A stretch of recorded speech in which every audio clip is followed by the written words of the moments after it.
Welcome you today. Today is July 8, 2024. This is session 18 of Discovering the Essence of Nonviolent Communication, an open-hearted practice group with Jim and Jori Manske. Welcome and thank you. Thank you, Martha. And thank you all for showing up. This is really such a delightful time. I so enjoy hanging out with all of you. And I so enjoy that you do most of the work for us. And I enjoy that you come and play with us. Yeah. Yeah. So I'm feeling, see, how am I feeling? I'm feeling a little bit of tightness in my neck, probably from doing too much of this, looking at screens and working. And I notice a sense of kind of excitement about our topic today, because, Marta introduced the class as the essence of nonviolent communication. And this particular class, Living Interdependently, goes right to the purpose of NVC. So that's exciting for me. I have some mourning going on. I'm in the middle of a conflict. And it's not comfortable to be in the middle of a conflict, especially one that you helped to stimulate, which is my role in this particular conflict. And so navigating that, and I'm so grateful for NVC to help me navigate it and for a community of support. And so that's alive in me. I'm especially happy to see that there are new people here. Got a chance to connect with Margot a little bit at the beginning of the call. And I see some other names maybe that I haven't ever noticed before. Doesn't mean you haven't been here before, but sometimes we have 2 or 3 screens up and I don't really get a chance to connect with everybody's name, but I'm really glad that you found us. Mm-hmm. If it happens to be your first time being here, let me just give you a little overview of what we do. It's a practice group. So unlike maybe some other NVC offerings that you might have been to that might be a little bit more like a lecture or a class or whatever, we really focus on practice here. So Jori and I have the goal to do the least amount of talking as possible and guide you in the most amount of practice, and then supporting you in being in small groups together so that you can talk amongst yourselves and support each other in learning and integrating nonviolent.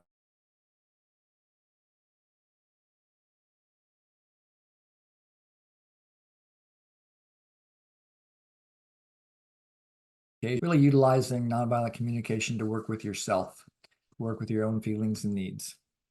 And then we also practice empathy and honesty. And so we do that usually in small groups, but also here in the large group, you're free to raise your hand at any time and speak up on behalf of your needs. So that's the overview. We'll have this little self-connection exercise in just a moment. Then there'll be a small group opportunity for you to go to. If you don't want to be in a small group, we understand. And I want you to know you're missing the best part. That's where most of the learning and the fun happens, is in the small groups. But we understand some of you might be driving or preparing breakfast or dinner or whatever else you need to do. So we honor how you are addressing your needs. And the small groups are really around connection and shared learning, an opportunity to go deeper into whatever we're covering, and it's optional. Then when we return from the small group, there'll be a little lesson after some time to connect here in the large group. There'll be a little lesson about living interdependently, and then we'll practice as part of the lesson. And then there'll be another opportunity to go to small groups and talk about what you've been learning. So that's the general plan. I need to mute for just a second so I can cough. So let's practice NVC on the inside, if you'd like to. Again, everything's optional, but this is an opportunity for self-connection. Yeah. Eyes can be opened or closed, your choice.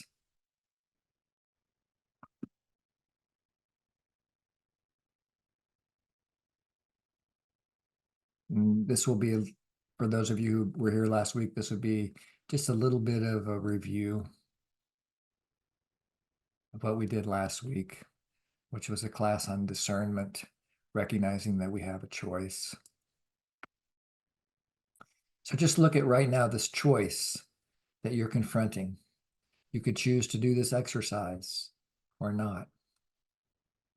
So when you see that this is a little fork in the road and you have a choice, just go to your body and notice how your body feels when you notice you have choice in this very moment.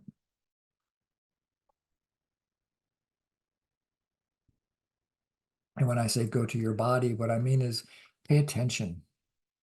Pay attention to your present experience, specifically of any sensations that you notice in your body.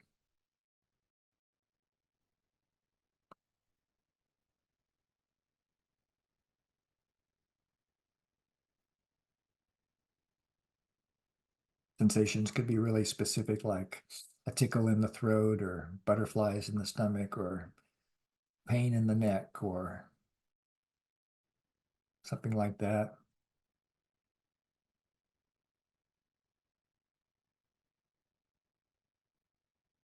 Sometimes sensations get grouped into like this cluster of experiences we call an emotion. So maybe there's an emotion alive in you right now, like anticipation or frustration, happiness, sadness. And maybe you notice movement from one sensation or emotion to another as you sit and notice your emotional experience.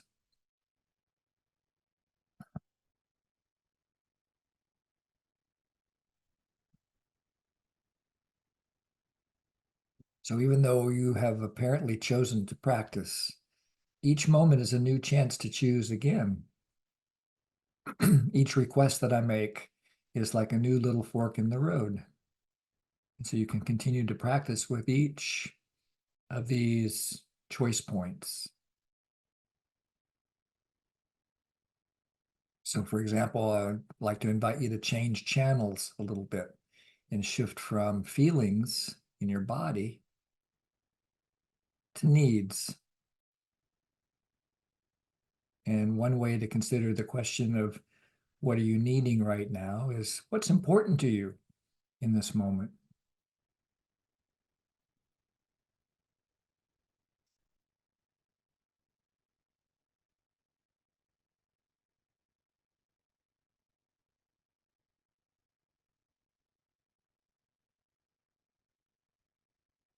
What are you valuing right now?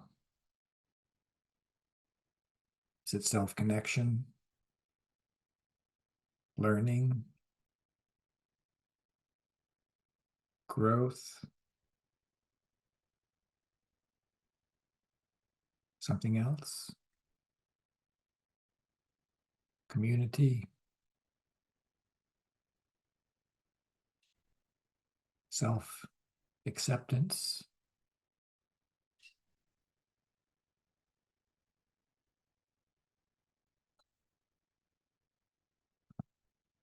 And when you discover a need, or maybe more than one need alive in you now, name it for yourself and then savor that energy.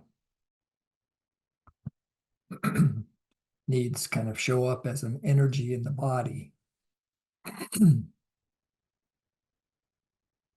a vibration, maybe, or a flow. And it's like we're surfing on this flow of energy that we call needs in NVC.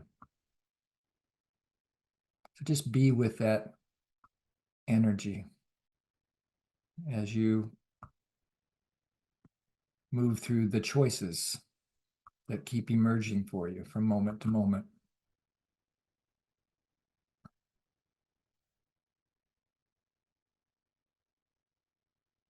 And then the last piece that we often look at in nonviolent communication is the request. In this case, the invitation might be to notice any requests you have of yourself.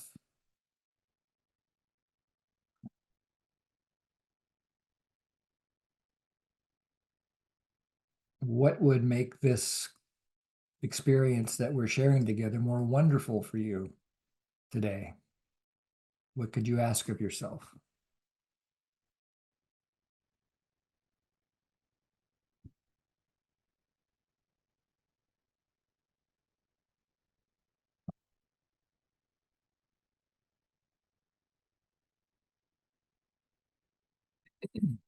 Then I finished the exercise with a quote from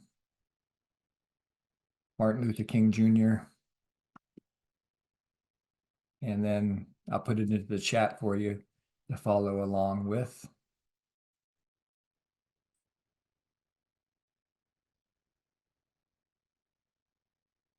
In a real sense, all life is interrelated.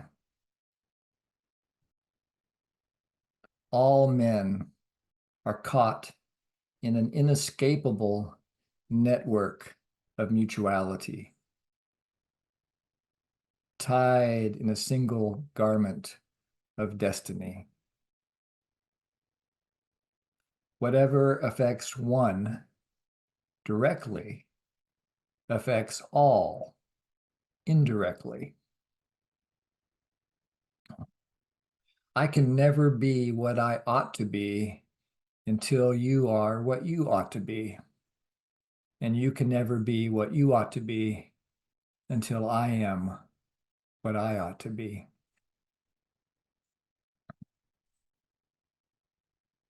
This is the interrelated structure of reality.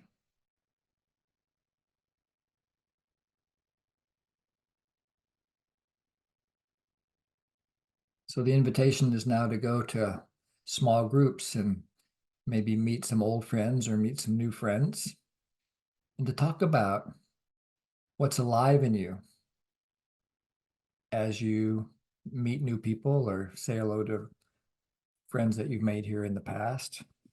Maybe 2 rounds might be fun. 1 round, you would just introduce yourself. I'm Jim. I live in Maui, and I feel curious about what we'll do together. And then it would be Jori's turn, and she might say, My name is Jori, and I'm on Maui, and I'm feeling some quality of excitement and delight in being part of this community right here, right now.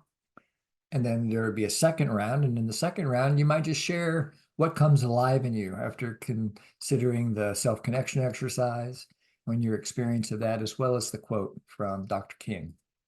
And we'll do this for 15 minutes. So the timer will count backwards from 14, and there'll be 1 minute at the end. So this seems like a long time. And for some of you, it'll seem like forever. And for others of you, it'll be like, I wish we had more time. And so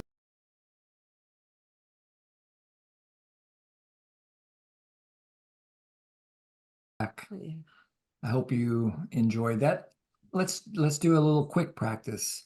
Just notice how your body feels right now after having had that experience, whether you were in a group or whether you chose to be here or not. Just notice how your body feels as we make this transition back to 60 of us. And name your experience, if it has one for you.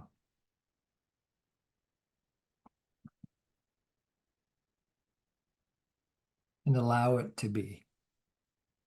Allow yourself to just be having whatever experience that you're having.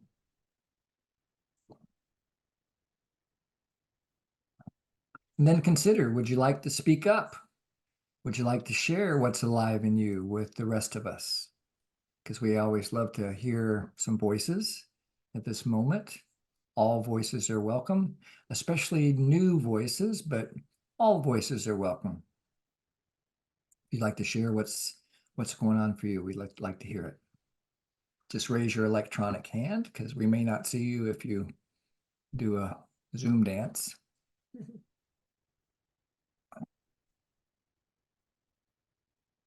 Don't all shout at once.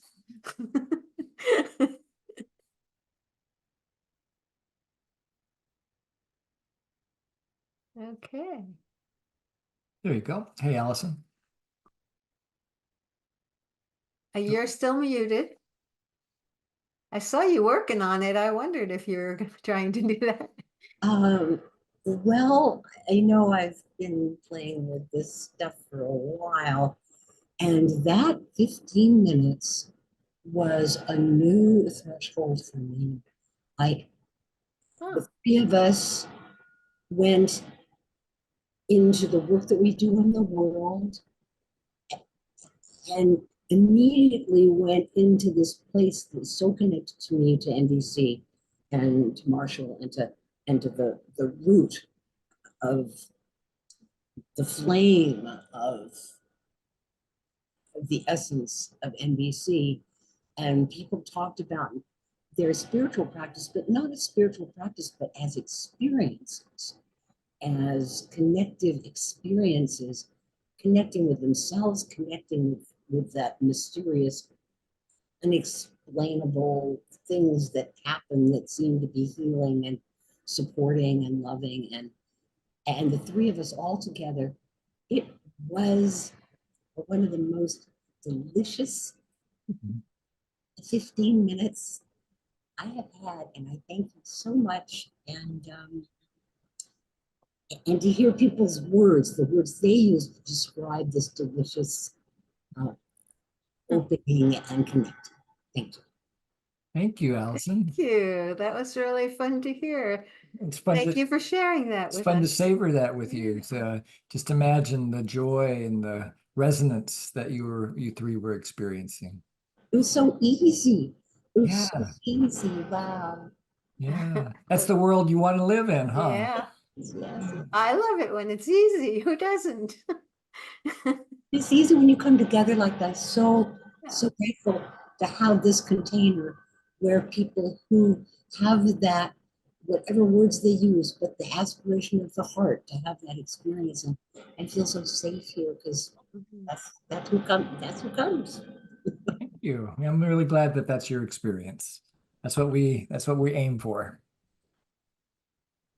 Somebody else want to share? And even if you have a completely different experience, like this is the worst mistake that you ever made in your life was coming today. We're open to hearing that as well. Because it's all about needs. It's not so much about the Right or wrong. what happened. It's about why it's alive in you. Yeah. And Rama?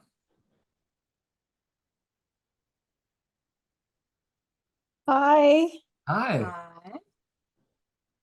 I'm so happy to be here today. My soul was longing for our group the last couple of weeks. What's alive in me is sorrow and mourning. Oh. So everywhere, everybody is talking about a recent debate that took place. And if people are not clear, I'll just say it's about the US presidential debate and how a certain candidate is being asked to step aside. Of course, it was very sad, but I just saw a headline yesterday or day before where this person said, it was in the headline, I didn't watch the interview, that this was a form of elderly abuse. And then I read the headline for another article along similar lines in a major daily. I didn't want to read it, but I just said to myself, you know, they're so right. Here we have somebody who's dedicated their life, and how selfish and self-centered have we become as a humanity that we are giving in to fear instead of pausing and saying, huh. So as I put in my note, I am in India right now. So last Tuesday I logged in, but I could not stay focused and absorb anything. And the previous week I was traveling on air. Mm. And it's taken me 10 days to get over jet lag. Wow. And if we look at our elderly president's schedule, not just the responsibilities, but the physical exhaustion. And I'm in the United States since age 24, so this is not a new thing for me. I'm constantly traveling transatlantic, trans-Pacific, and there's a period of jet lag. And when he said, yeah, maybe I should rest more and go to bed early, maybe I did not give in myself time for rest. I could say, you know what? He's reminding me of the elderly people in my family. Mm. What are we as a society teaching our children? Just because somebody is not able to do what they did, are we not even going to pause and give some empathy, show some compassion? Mm. And it's almost like as a teacher, I often tell my students when they don't do well in an exam, and I know they have a good record, I don't do retests, but I reach out to them and I say, if any of you feel like you were having a bad day and you would like to come and conference with me, I'm willing to do an oral retest and give you back half the credit. Mm. Because when we go to Grand Canyon and we take 1,000 pictures, inevitably there are 4 or 5, or at least one picture we end up deleting. So in a way, I'm glad that during this period I've traveled. My own mom is kind of frail. And sometimes I have to use a little bit of a harsh voice, not harsh, but like a firm voice and say, you need to get up and you need to walk. We need to get those muscles to work. Yeah. So I'm feeling grateful right now that I am with my family of shared humanity, Mm. where we can at least speak to this.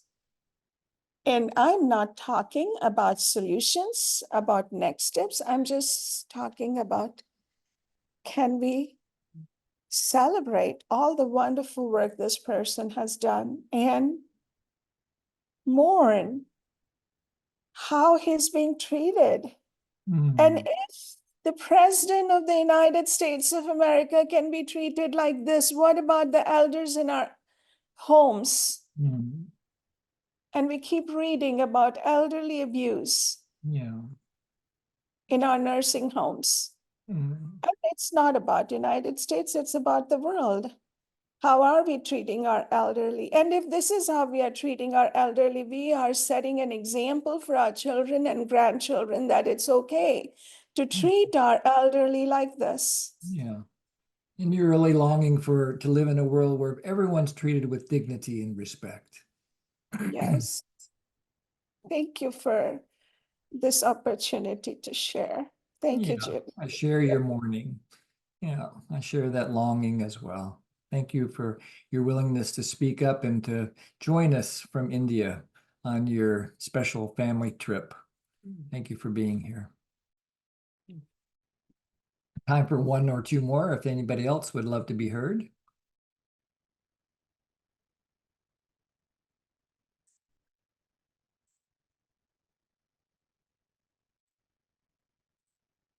Dawn?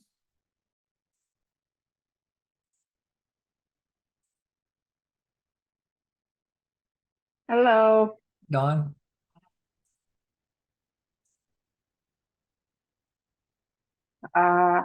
Well, I came back to our main room and promptly erupted into tears. Hmm. Mm. And I think there's just there's a part of me that just wants to hide and shut my camera off. And then there's the part of me that wants just to bear witness to mourning. Mhm. And I'm usually pretty even keeled, but I've learned that when things come up from my body this way, this is the opportunity, this is the time now. So I would love to practice some empathy here and just share that there's just a lot of mourning going on in a real life situation for me around just a really long term and painful extraction of myself from a relationship of about 24 years and of a marriage with children involved. Mm. And the difficulty I'm having emotionally with following through on that. Mhm. And then the day-to-day, levels of uncertainty and just demands of others needing me and all of these things. So I was able to share about that in my practice group and have that witnessed, which is wonderful. But also just to share here that there's a part of me that is ready to let go of some big things and make some really big, life-changing, big girl decisions. And there's a part of me that's, also very much in terror and could really use some certainty and some safety inside as I go through some of the transition and those peak moments. Yeah. This So- is a huge shift for you, a life change. Yeah. And you're doing your best to just put one foot in front of the other and make it work as best you can. And I appreciate your willingness to share it with us Yeah. so we can hold you with some compassion and care. Yeah, I'm touched by your vulnerability. Thank you. Anything else you'd like to say, Dawn, or does it feel like complete for you for right now?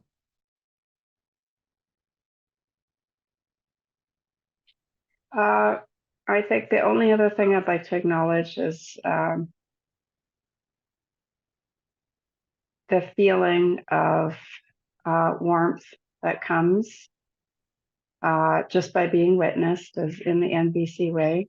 Mm-hmm. And that NVC once again has come to the rescue for me this evening as we were all together not so long ago, not practicing NVC at all.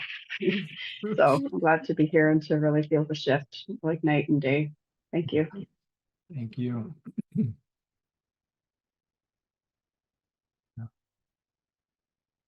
So maybe we're at another transition here, but I want to just pause and see if there's anybody who's waiting to go last. If you've been waiting to be heard, now's a good time to raise your hand.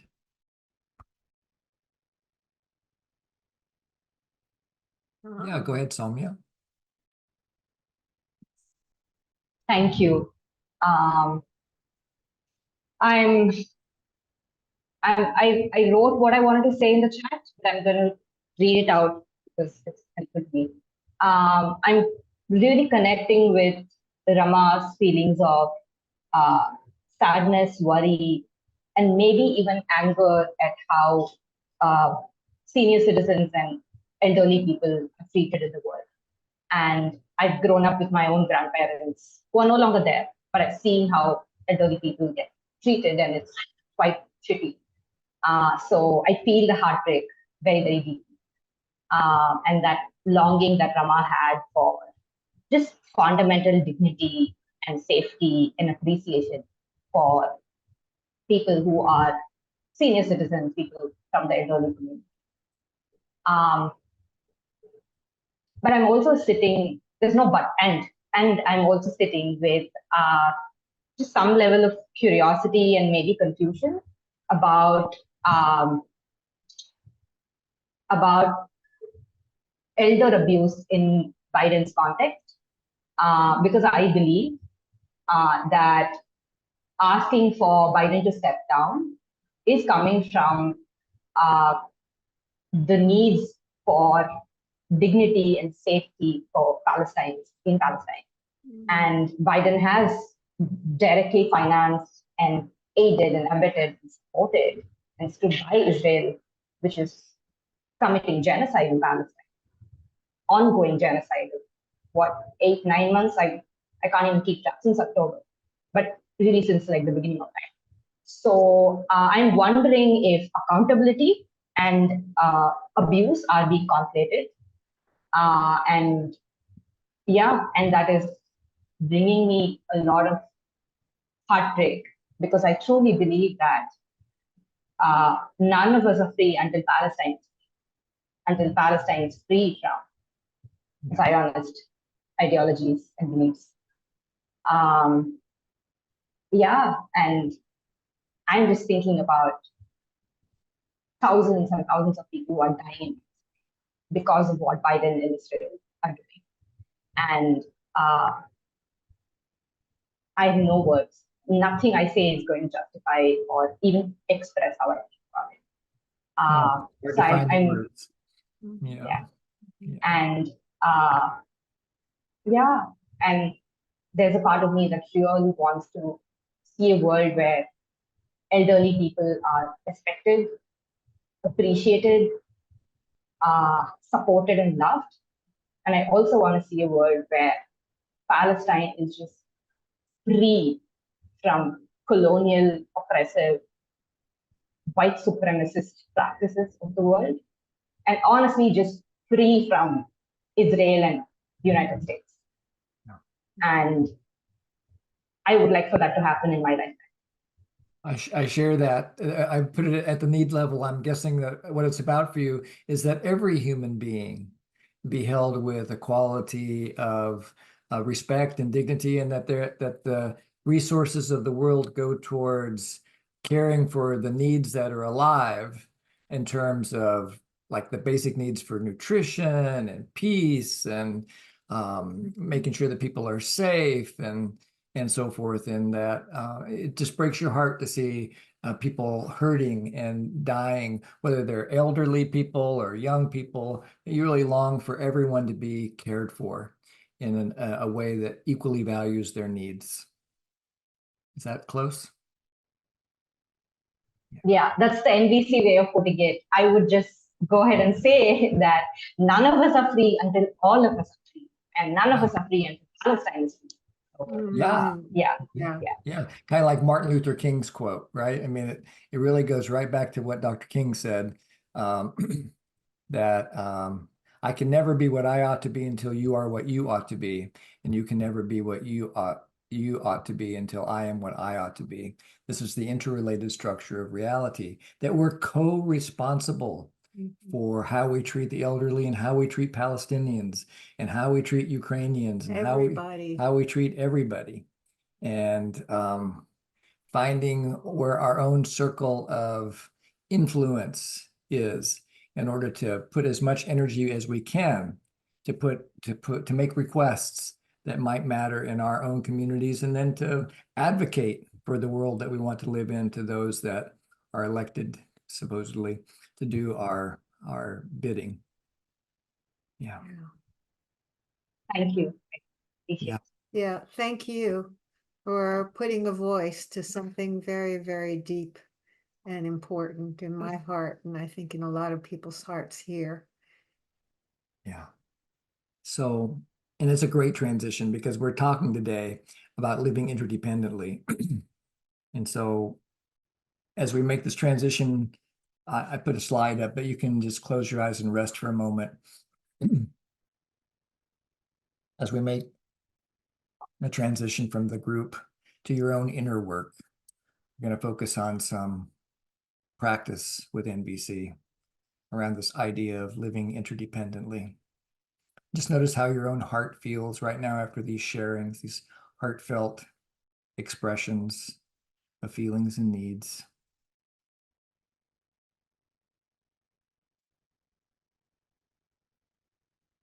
And then one thing I neglected to say in the opening round was we don't take a formal break.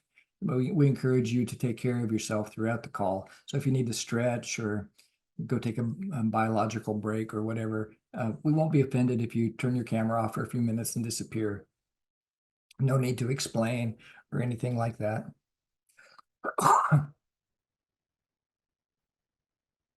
So let's talk about living interdependently. We've been working through these skills on the matrix, and living interdependently is a skill we're focusing on today. Living from the knowledge that every individual is related to every other individual. Every part of the system affects every other part. So for me, this is an acknowledgement not only of systemic issues, but also of how individuals are a part of the systems that we are in, and that we have some power, shared power and influence to start shifting these systems in a more life-serving way. The matrix is set up with this pathway for each of the skills that goes from unskilled through awakening to capable and integrated. And I can only talk about my own experience of growing up in the West as a child of living in the hotbed of white supremacy in near Atlanta, Georgia. But lucky enough to have parents that were more open and conscious. So I got mixed, delightfully mixed messages that helped me to start growing my perspective at quite a young age. But I think the overall feeling that I grew up with was that I was an independent person, and that there was a right way and a wrong way to do things, and that I should submit to the dominant authority, whether it's the teacher or the parent or whoever. And I really wasn't aware of any alternatives. And then as I grew up and became more awakened, I realized that there's this thing called needs, and that everybody has them. And I could begin to shift my thinking from either or thinking to yes and thinking, and to let go of these habits that are deep in us to either just automatically submit to authority or rebel against it. And as I continued to practice with NVC and things like it, then I became more aware of needs and how I could respond in more life-serving ways. Do I do it perfectly? Of course not. It's a win. It's like Marshall jokingly said, in a very deep and a way that cuts right to my heart. He says that the idea of NVC is not to be perfect, but to become progressively less stupid. And that implies the apparent reality that I'm going to continue to do stupid things. And so I'll say or do things that I will regret. And because I will have unintended impacts on the people that I care about.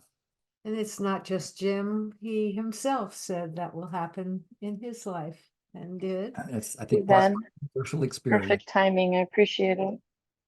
Yeah. Mhm. And so as we continue How are to, you, sweetie? oops, Okay. a little bleed over Martha. There we go. We continue to grow with the skill. We begin to get curious. One of the things I loved about what Soumya said was that she started with empathy, and she also stated some curiosity. So empathy and curiosity are like close cousins that help us to grow into new perspectives of being in the world. So let's practice this idea of living interdependently. Think of a time when you asked someone for something that mattered to you, and what you heard was no. So all NVC practice begins with an observation, something that we hear, see, smell, taste, or touch.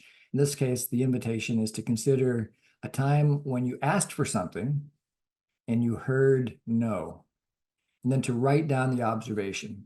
And don't pick the thing that sends you to therapy.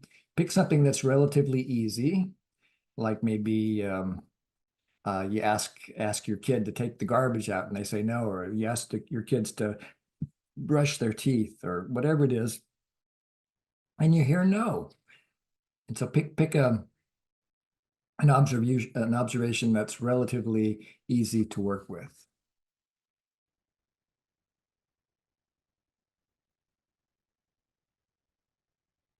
And write it down for practice. Jim, can it also include situations where the other person just didn't respond, so it's a no? You heard it. If you heard it as a no, it would count for sure. Because sometimes the no's that we receive are silent no's, right? They're we might make a request, for example, and we don't hear either a yes or a no through words, but behaviorally, the message that we receive is no. Does that help? Yes, it does. Thank you. Thank you for the question.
Looks like some folks are still writing and some people might be finished. If you happen to be one of the ones that are finished, then this is an opportunity to kind of coach yourself and to check your skill around making an observation.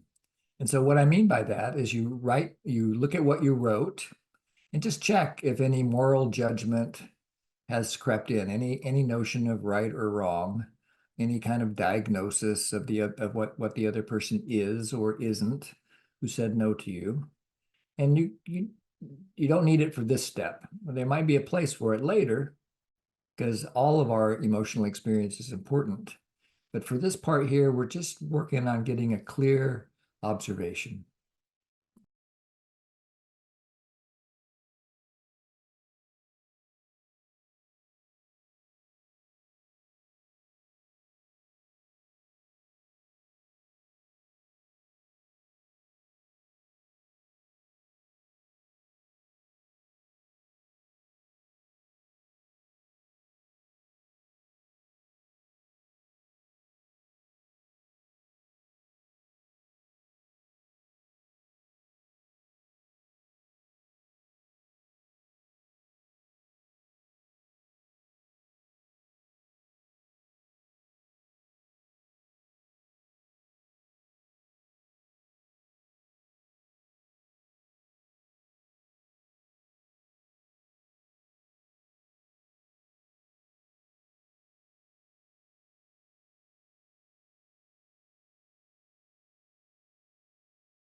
Anybody need any support or feedback about either coming up with an observation or clarifying your observation?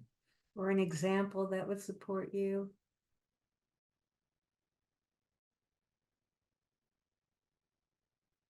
Okay. And I'll just be quiet for another minute or so till it looks like people are finished writing.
About 30 more seconds for this step.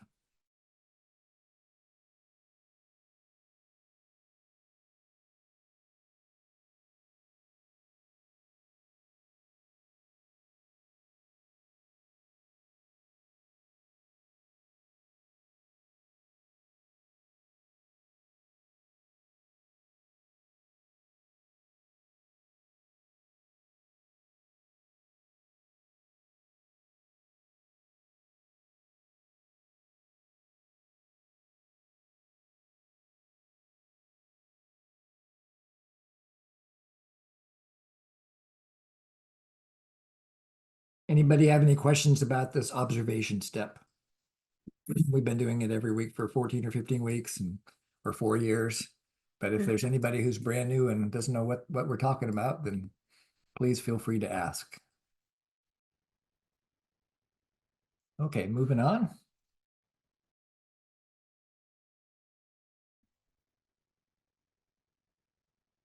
So what we're asking you to awaken is these two basic foundational skills of NVC: presence and observing. Presence is just being right here, right now. Even though you're thinking about something that happened in the past, your presence is with your memory. So you're being present in real time right now with a memory that you have.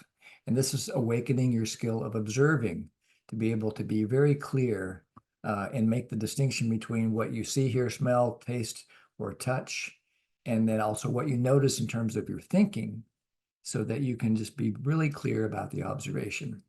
The second thing, now we're going to shift to the body. Our bodies are fine-tuned to respond and to react to life as it unfolds.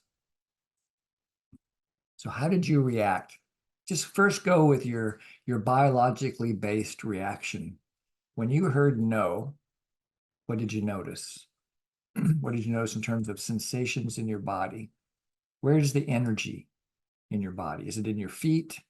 Is it in your fists? Is there no energy?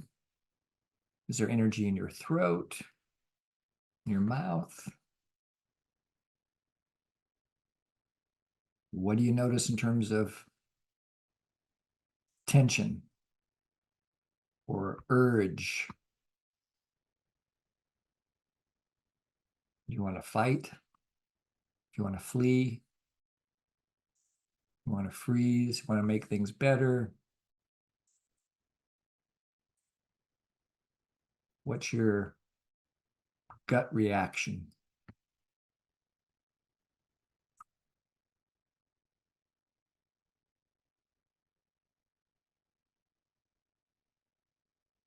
What emotions are you noticing? when you hear no in this particular case?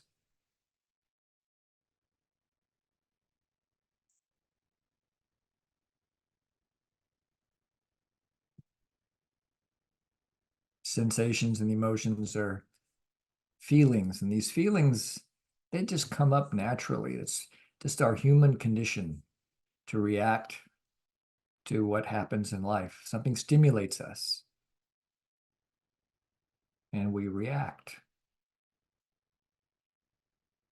How did you react? And if you have a name for it, you can name it.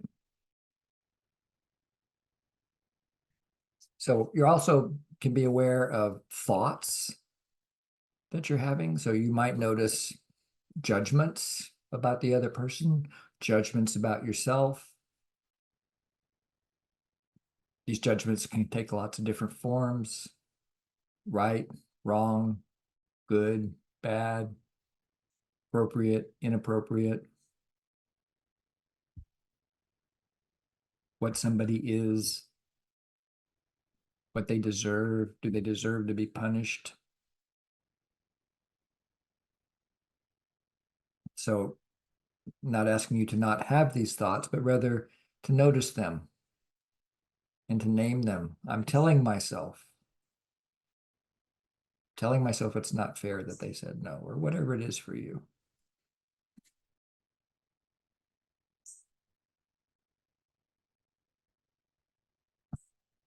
So thoughts, sensations, and emotions are like gateways for us. And they help us to move towards responding. Responding, the difference between a reaction and a response is a reaction is like automatic, reflexive. And a response is like what we worked on last week with discerning that we have a choice. So how could you respond is the next question to discover. And so one choice that NVC offers us for responding is self-empathy. And this is the go-to place because we're already likely to be reacting. So let's just go with our reaction and meet ourselves with a sense of empathy, compassion, and care. So notice what's happening. Name it. And allow it. What I mean by allow is to recognize that you're a human being. However it is that you're reacting or responding, you're a human being doing the best you can to get your needs met. So greet yourself with warmth.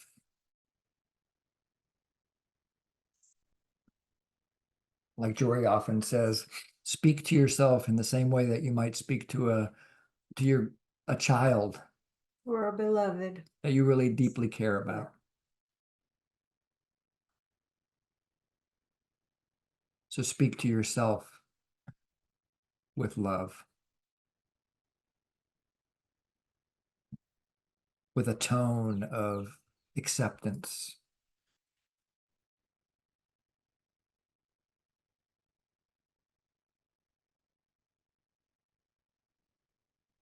And as we practice self-empathy, we're awakening many of the same skills we've already been talking about: presence, observing, feelings awareness,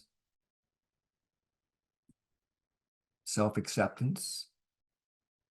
It's okay to be a human being with feelings and needs.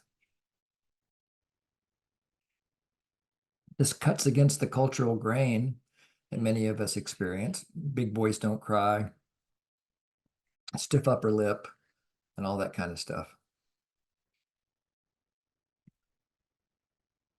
Control yourself. This is the opposite of that. This is like, be a human being.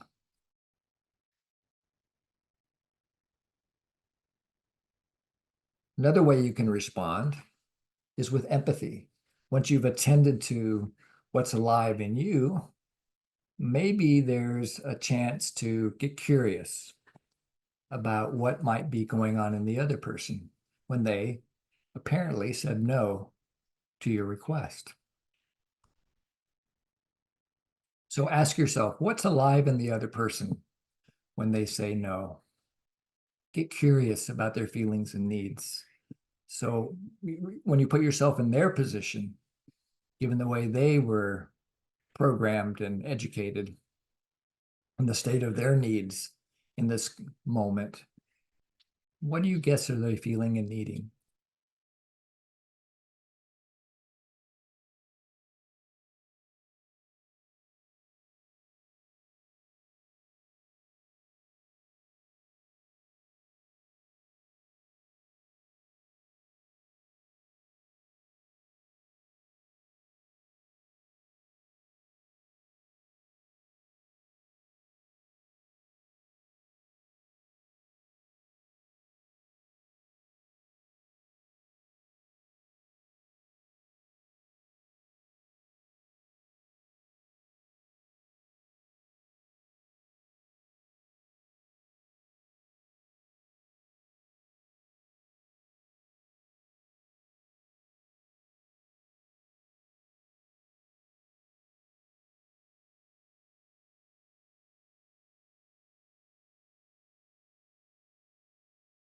This is a place to remember that empathy is not agreement. So I'm remembering a time when, very recently, when someone said no to a request to me, and it's easy for me to, in this moment anyway, it wasn't necessarily at the time, but right now with some time to reflect on it, it's easy for me to connect to, I'm guessing they were really wanting to celebrate, and they were wanting a sense of accomplishment, and they were wanting a sense of forward movement. And I don't like the strategy that they chose to do that, but I really can get connected to those needs because I have those same needs for celebration and movement. So what's alive in the other person at the level of needs?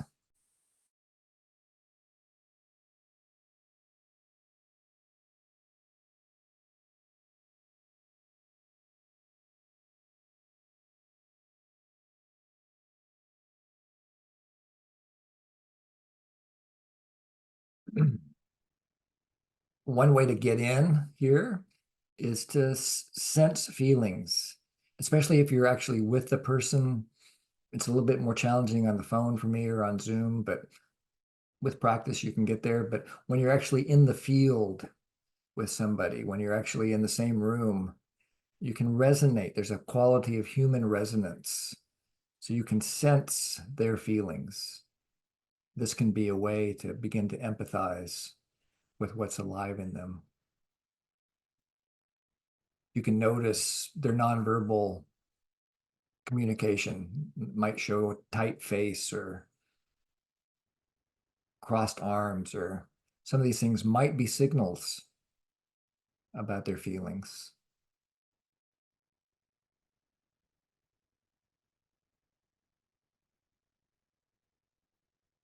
And you use these guesses about their feelings to, like a guidepost to their needs. And by needs in NVC, we're pointing to that which is universal, that those qualities that all human beings share, like the need for nurturance, well-being of our bodies, our hearts, safety, belonging, community, autonomy. It's a good default guess when someone says no, is that they have a need for autonomy or choice in that moment. So that might help you get more deeply connected.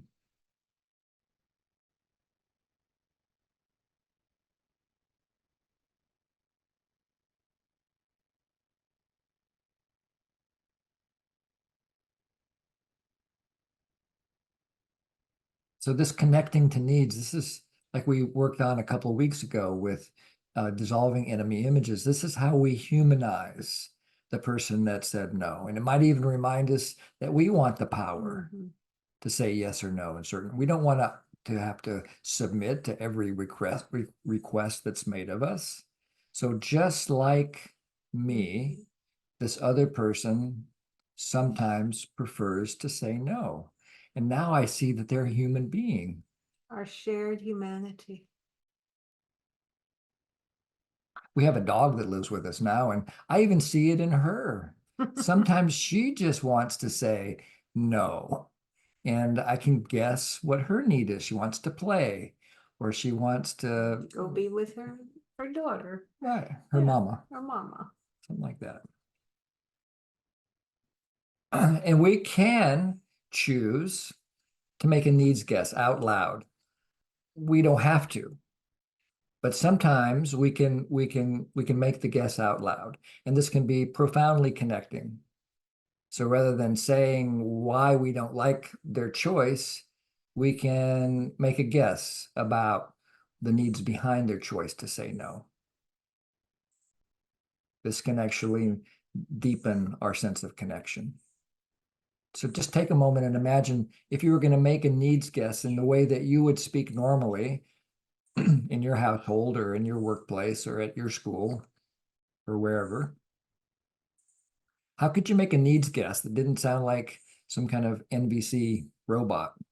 It's a way of acknowledgement of the other person. So how could you acknowledge what's really deeply important to them? What is it? What are the needs that you can acknowledge for them? Without even using the word need. Right. Is blank important to you? Do you really value blank? Are you longing for blank? Is there a yearning in you for, and so forth? What kind of words do you imagine might land in the other person? Okay, I found this on the web. For your next meeting. Thanks. Siri was making her own guess. Yes, my phone was just making an empathy guess for me. That's hilarious.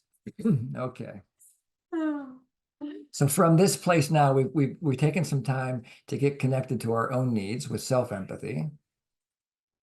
Maybe our need for support, our need for fun, or whatever it was, cooperation. And now we've taken some time to get connected to the other person's needs. So holding all these needs with care, you can let go of the idea that they're my needs and your needs. They're needs. They're our shared humanity. And so this is where we practice spiritual clarity, or we nickname it, we don't, but we learned to nickname it from our friend Mel, the 0 step. We kind of zero in on presence, on our intention to connect. And when we do that, there's this natural curiosity that can open up in us. What might make life wonderful from now on? So just be with that question. What might make life wonderful from now on in this particular situation that addresses all of the needs?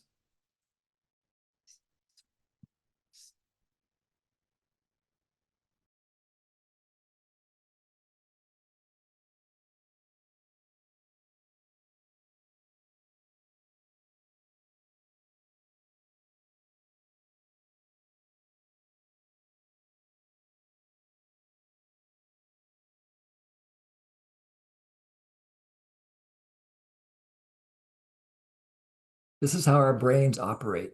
When we get connected to needs, our brains naturally start generating ideas. They may not be the best ideas, but that's just how we work. And sometimes it takes a while, especially when we're emotionally triggered or upset. It might take a while to start getting into that creative flow state of coming up with requests. So it's okay if you don't have any ideas yet. And it's okay to guess and even be wrong. About requests. About, oh, sorry, that was needs we're talking about. So this is the question that we're working on. What request do you imagine would contribute to the needs you identified?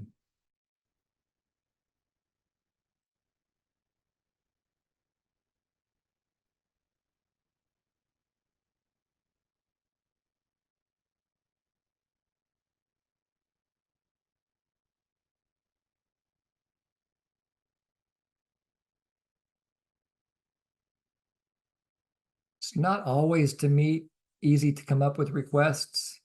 And maybe there'll be time to talk about that a little bit at the end of the next section, which is to go back to your small groups.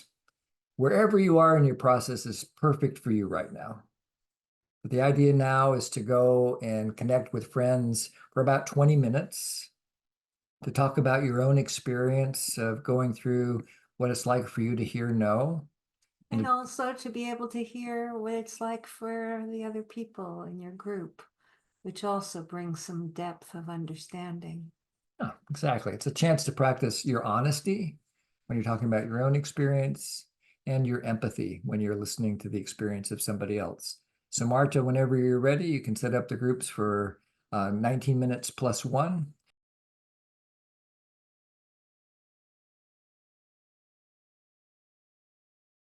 Okay, so you've just had an experience. And as we transition now, again, take another opportunity. Here we're at another choice point. Are you going to stay? Are you going to go? Are you going to speak? Are you not going to speak? So just be with the choices that are alive in you right now. And savor the experience, the needs at least, of the experience that are alive in you after what just happened to you in the small group.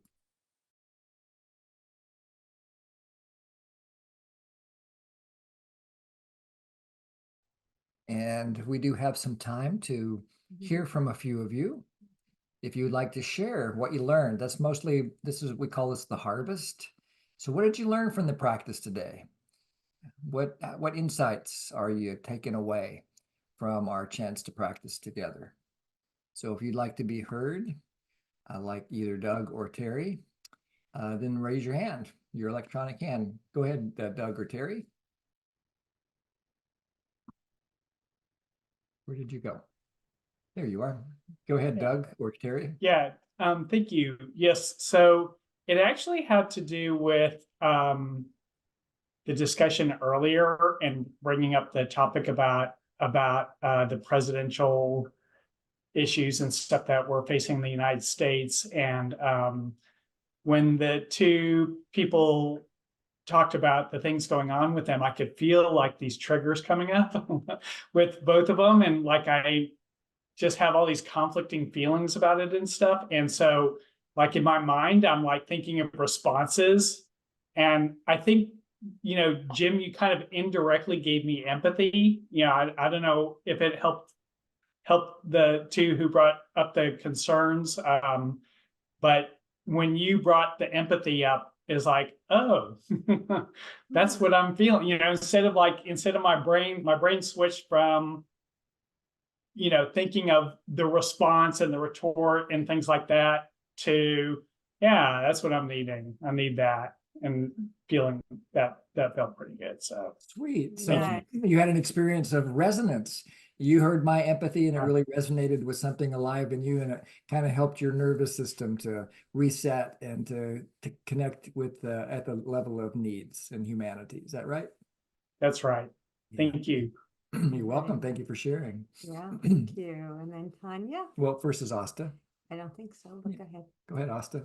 Asta, yes, you're right. There's my hand down thing. Oh, I already got my hand down. Yeah, thank you for the opportunity. I have both, I call it a half insight because I'm still fully processing it. I picked up a situation that to me was very simple to work with. And by the end of it, I had a request. Before you even put up the request question, there was one that came up and I said, okay, so this is how I'm going to do something that can hopefully meet both the needs that I imagine are on the table. But then when you brought up the collaboration, there was a part of me that wondered that what made it a conscious choice for me to not include the other person into the collaboration process, because my request was entirely off me and it didn't involve the other person at all. And then I was just wondering about interdependence in general and reflecting on how difficult it is easier for me to imagine, to empathize and have needs, and then see what I can do about it. But there is a bit more discomfort in inviting the other person to collaborate with me on holding both set of needs together.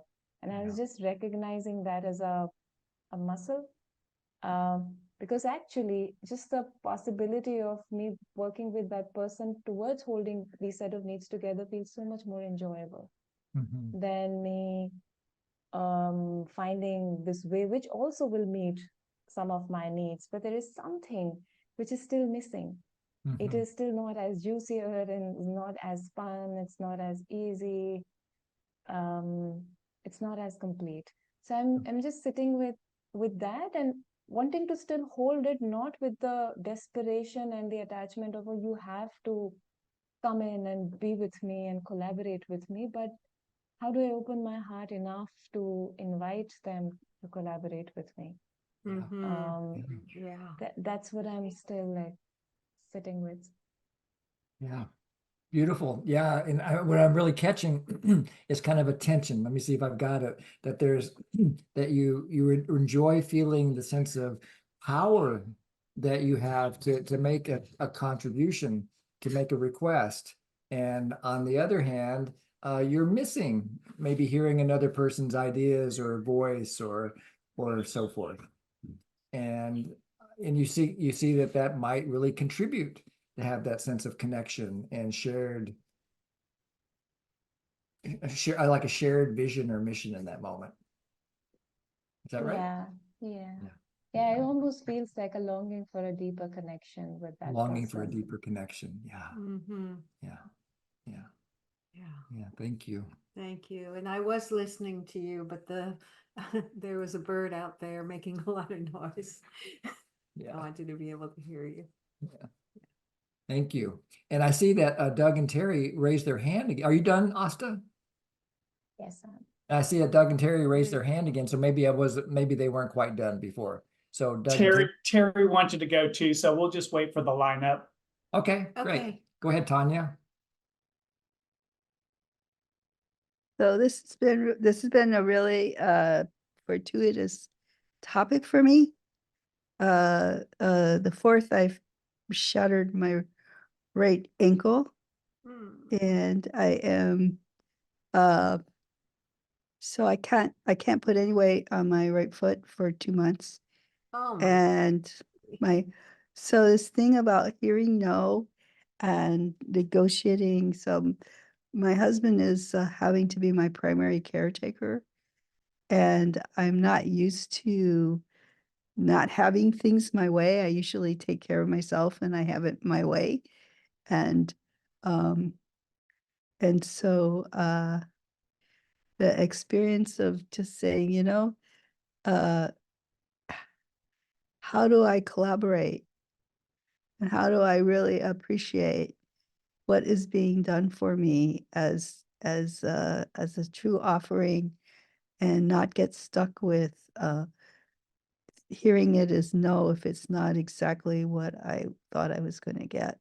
Right. And the whole beauty of interdependent nature of reality, not just relationship, but reality as a whole is so beautiful and important.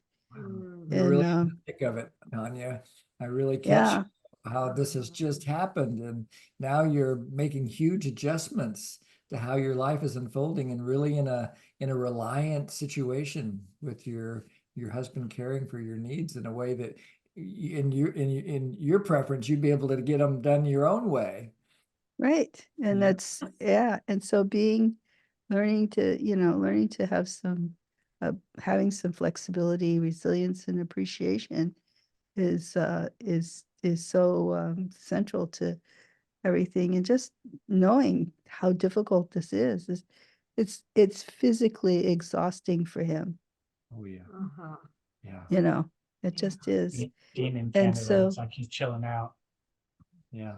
And so that's a big thing. So this has been really helpful and useful. And all of my group partners have just been teaching me so much today. It's been really lovely. And so I want to appreciate everyone that I was in group with today. Yeah, I really cherish all that gratitude, especially when you're in a situation where it's challenging. Thanks, Tanya. And I hope your healing goes well. Yeah. We'll hold you in our thoughts. Rama, and then we'll finish with Doug and Terry. Yeah, thank you. Tanya, thank you for being so vulnerable and sharing, because the one thing I keep thinking, especially as a biology teacher, that we think about evolution, and as human beings, we are so arrogant and, you know, so egoistic in the prime of our life. And if we could only remember to look at our little kids and our parents and know that this is where we started and this is where we're going to be ending up. We are going to need somebody's help, and somebody did change diapers for us when we were helpless babies. And and giving ourselves grace as we are taking care of our elders. It's okay to say I'm feeling tired. And circling back to where I started this morning, and if we think about politics, and there's a lot of a lot of arguments that they can be there, but I just wanted to share that my heart always reaches out to the quote unquote, the most powerful people when they are most vulnerable, including somebody like Saddam Hussein and the former president of Egypt, when, you know, I think it was Hosni Mubarak who's in prison. And I'm like, when will we human beings learn that everything in life is ephemeral? And if we can have humility to recognize that, then we're going to pause. And so I want to wrap up my sharing with the celebration that 4 years ago, I did not know about NVC, but now I know. And here we are creating a critical mass of a new humanity. So I started out with a mourning, but now I'm ending with a celebration that the more and more each one of us shares and creates ripples of change in our little universe, we are all contributing to a new humanity. And therefore, I can acknowledge the sorrow I felt, but move on and say, what am I going to do in my moment-to-moment existence to make this world a better place? Because if I can be positive, at least the people around me won't have a long face. Thank you. Thank you, Rama. Thank you, Rama. And I hope your stay in India goes well. And I want to, before we go to Terry, I want to read what Sophia put in the chat, because she doesn't speak English and she goes to the effort of writing for us. So I want to acknowledge Sophia's efforts in being here, working with NVC in a language that is not her native language. When I hear no, my pain pushes me harder to protect me. I'm not saying no to existence, only no to its demands. When I allow myself to do that, the sense that I'm restoring my humanity while grieving the foolishness that pain has brought to me, that we are working on each other and not on one side or the other. Gratitude came to me. Thank you, Sophia. And Terry, we'll finish with you. Yes, well, I'll try to be brief. It's just like during this exercise tonight, I had one of those experiences where it seems like the cumulative effect of empathy practice kicked in, and I just noticed, wow, it feels really good to just switch on in this. I picked something that's bothered me for a while and that I've had a lot of grief about. But when I got to the end and I was feeling empathy, you know, just really guessing about that person, and like the faucet of all my empathy practice seemed to turn on, and I felt really settled and much more peaceful. And I can also feel how it flips back the other way really, really super easily. But there is this other flow, and I'm really grateful for it. Sweet to connect with that gratitude and that flow that you're experiencing in empathy. Thank you. Thank you. And we have one more minute. And Juliana? And Yes, just 1 minute I'll use to say something that I'm still exploring is that people, when they say no, perhaps they're saying no to our strategy and not to our need. That is one thing. And the second thing is when I look for the common need under our differences, then I feel a sense of connection and a chance to not a chance, longing to dialogue and get more connection. Yeah. Thank Beautiful. you. Yeah, Thank you for sharing that. I appreciate that. Yeah. So we're coming up at top of the hour here, bottom of the hour in India. And so we're complete for today, but I really want to invite you to support this practice group. Marta will share with you in the chat how you can support NVC Academy and their scholarship program to help make NVC Academy programs available to those who do not have access And in the support moment Martha too. to the resources that they might need to make life more wonderful for themselves. Sorry about that. And we'll be back next week. The topic is we've been like what week is this? 14 or 18 or whatever you said, Marta. It's all been preparing for next week's class. Aren't you just eager to find out what it is? It's honest self-expression. Now we're actually ready to take the leap and vulnerably express what's alive in us, because now we're prepared to hear no, to hear whatever we hear, and to then meet it with empathy, self-connection, and our own requests. So we'll get some more practice with that next week. And I'm about to go and open up the after party. So would you like to check out while I do that? Yeah. I have an incredible amount of gratitude that we get to sit together and to explore, and for all the depth that I've heard from people when they've shared, and all the, just all of you. Thank you so much for being here and being on this path and sharing your own heart and moving through your life in ways that support other people as well. Thanks, Jori. Okay, Thanks, Jim. The after party is open. Basically what the after party means is just, if you haven't had enough yet, you want more practice, you want more connection, more of a sense of community, then have a cup of tea with a few friends at the after party. If you guys were in our house, we would hang out for another 15 or 30 minutes, have a cup of tea. So we invite you to do that with one another in this other Zoom room.